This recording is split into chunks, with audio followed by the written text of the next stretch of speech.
D'après les unes des magazines et les vitrines, les pompons en fourrure, le cuir ou encore les couleurs vives prendront place dans nos dressings cet hiver. La Fashion Week, les grands défilés, ont-ils une importance sur nos choix vestimentaires? La jeunesse genevoise nous répond. Je fais quand même attention à mon style vestimentaire, j'essaie quand même, je sors pas n'importe comment et je m'habille un minimum que je ressemble à quelque chose. J'essaie surtout de porter des habits assez simples et un peu intemporels. Voilà. Je suis pas non plus toujours à regarder la mode. C'est très important pour moi, je me sentirais mal si un jour je fais pas attention à mon style vestimentaire, je me sens mal après. Ça me représente pas en fait. Starlette de télé-réalité, sportive de haut niveau ou encore chanteur, qui sont ces nouveaux influenceurs? Les jeunes ont-ils besoin d'eux pour créer leur propre style? Je suis pas vraiment à la mode par rapport à une personne en particulier, c'est vraiment ce que je trouve dans les magasins et voilà. Non, je m'inspire pas d'acteurs ou de personnes comme ça. Ronaldo. J'aime bien son style et je trouve il est classe. Je pense que si je vais faire du sport, par exemple, je suis plutôt inspiré par des basketteurs. Je trouve que j'aime bien la mode américaine, claquettes, chaussettes et tout. Claquettes chaussettes, cette association improbable entre de simples schlaps et des chaussettes bienvoyantes de préférence. Que faut-il en penser et qui se cache derrière cette mode? Pour moi, sortir comme ça, c'est pas vraiment le top.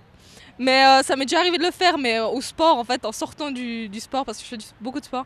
Mais sinon, dans la rue, comme ça, je trouve pas que c'est très tendance, quoi. Ouais, mais par exemple après le foot ou comme ça, ou bien pour sortir juste à côté de chez soi, comme ça pour traîner, c'est pratique. Je sais pas, c'est pratique. Et les personnes qui vont par exemple au collège avec des claquettes chaussettes, faut éviter vraiment. Je pense que c'est vraiment le fashion faux pas. En plus c'est un chanteur qui a fait claquettes chaussettes et puis j'ai compris ça après en fait, parce que je comprenais pas les gens qui mettaient claquettes chaussettes, mais c'est assez drôle. Moi, en tout cas, ça me fait bien rigoler tous les jours. Du coup, c'est le plus important.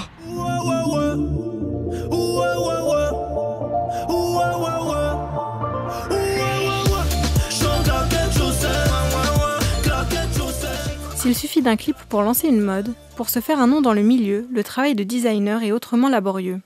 La Haute École d'Art et de Design de Genève forme et accompagne de jeunes talents jusqu'à la création de leur marque, à l'instar du Jurassien, Luca Morer. En arrivant à la HED, une des premières étapes, en fait, c'est de désapprendre ce qu'on croit savoir sur la mode. Donc il y a tout un travail durant la première année où en fait, on va essayer de justement sortir du corps, chercher des formes nouvelles, expérimenter toutes sortes de matières pour ensuite arriver gentiment en deuxième année avec des idées déjà de silhouette et de finition pour ensuite en troisième année arriver avec une collection bachelor justement sur 6 à 7 silhouettes. Donc pour créer une collection, d'abord on se documente, on va chercher des inspirations qui nous permettent d'arriver aux premières esquisses et en parallèle on fait aussi toute la recherche de matière. Et une fois qu'on a donc les premières esquisses et les matériaux, on peut arriver aux silhouettes qui vont composer la collection. Et après, c'est un petit peu comme de la chimie, voire de la cuisine en fait. On essaie de donner de la cohérence à ces silhouettes pour qu'elles communiquent entre elles, pour qu'un détail passe d'un manteau à un gilet et qu'on retrouve vraiment un ADN en fait qui soit cohérent dans une collection.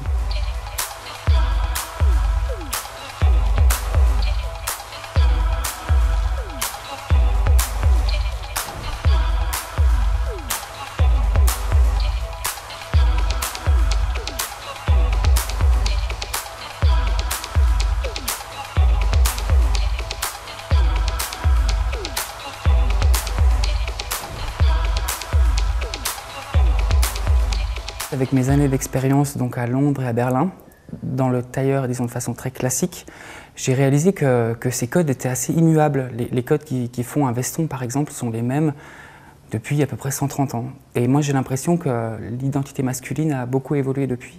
Un homme aujourd'hui peut se permettre d'être sensible, d'être même sensuel. Et donc mon travail avec Garnison, c'est vraiment de travailler le costume 3 pièces pour qu'il reflète cette nouvelle identité. Les 2 premières collections en fait, m'ont permis de vraiment créer cet ADN. Et pour la 3e collection, donc l'hiver prochain, donc l'hiver 2018, je vais vraiment revenir aux basiques, donc vraiment au costume, au manteau, et vraiment arriver à quelque chose de très luxueux.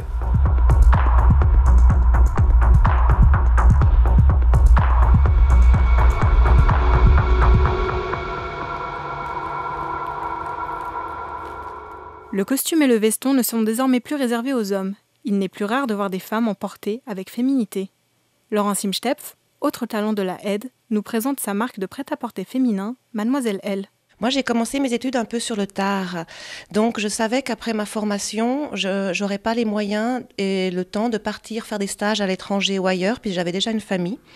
Donc, en fait, au bout de 3 ans, a germé le projet Mademoiselle L et de me dire, je vais essayer de peut-être me lancer dans la création d'une marque. Et mon projet de diplôme a été la première collection, en fait, Mademoiselle L. En 2012, j'ai tout réactualisé la marque. Donc Mademoiselle L, en fait, elle a déjà un ADN assez précis. Donc c'est vraiment des vêtements urbains pour des femmes actives. Et je travaille énormément sur l'architecture. Je mélange le sportswear, les coupes masculines et je travaille sur la déformation justement et le mélange de tous ces éléments. Un pull, un t-shirt, quelles sont les étapes à suivre pour créer ces vêtements que l'on a tous chez soi ? Il y a beaucoup d'étapes. Donc, de l'élaboration d'une collection, déjà, il y a l'inspiration, trouver un thème pour la collection. Ensuite, les recherches des tissus, des formes, des coupes. Préparer ensuite toute la gamme de la collection. Passer soit par le dessin, soit directement sur les vêtements en toile, les mettre au point. Ensuite, il faut valider les prototypes. Ensuite, il faut passer à l'achat des fournitures, des textiles. Et ensuite, envoyer à la production pour faire les premiers tests, valider les premiers tests. Et ensuite, lancer la production, recevoir la production et après la mise sur le marché, en boutique. Il faut savoir que l'industrie textile est celle qui emploie le plus de gens au monde. Et donc, en passant de la personne qui récolte le coton jusqu'à la vendeuse ou le vendeur en boutique, c'est un cycle qui implique vraiment beaucoup de monde. Mais concrètement, pour faire un vêtement, en fait, on applique 2 techniques différentes. Donc, soit la coupe, qui est un travail à plat, où en fait on va créer des patrons à plat, ou le moulage, qui est un travail en 3 dimensions sur mannequin. Et c'est un aller-retour entre ces 2 étapes, toujours entre la coupe et le moulage, pour arriver au prototype de vêtement qu'on va ensuite donner en fait à la couturière pour le monter. Au moment de créer sa marque, comment le designer passe-t-il au stade d'entrepreneur ? Créer une marque de mode, ça implique beaucoup de coûts. Et puis de découvrir d'autres choses, parce que quand on est formé justement pour la mode, quand on lance sa propre marque, on doit aussi apprendre d'autres choses à côté en fait de la production. Ça, on voit un peu à l'école, mais tout ce qui est les notions de marché, de lancer une entreprise, ça c'est des notions qui sont un peu nouvelles et qui ne sont pas forcément propres au métier de designer. Je dirais, ce qui est difficile en fait, c'est de passer du stade de designer à entrepreneur, parce qu'en fait, ça implique un champ d'action qui est très large et très différent du métier de designer. Il faut se dire que lorsqu'on apprend le métier de designer, en fait, c'est un métier en général qu'on fait en équipe. Et lorsqu'on se lance tout seul, en fait, on doit faire toutes les étapes et en fait, on doit au début réaliser la boucle en fait, seul. Il faut de la persévérance, de l'audace et une aptitude quand même à se remettre en question assez souvent, parce que c'est quelque chose c'est un éternel recommencement et je pense que c'est une faculté à avoir, la remise en question. Fashion Week, tendance, que l'on s'y intéresse ou pas, par passion ou par nécessité, la mode fait partie intégrante de nos vies.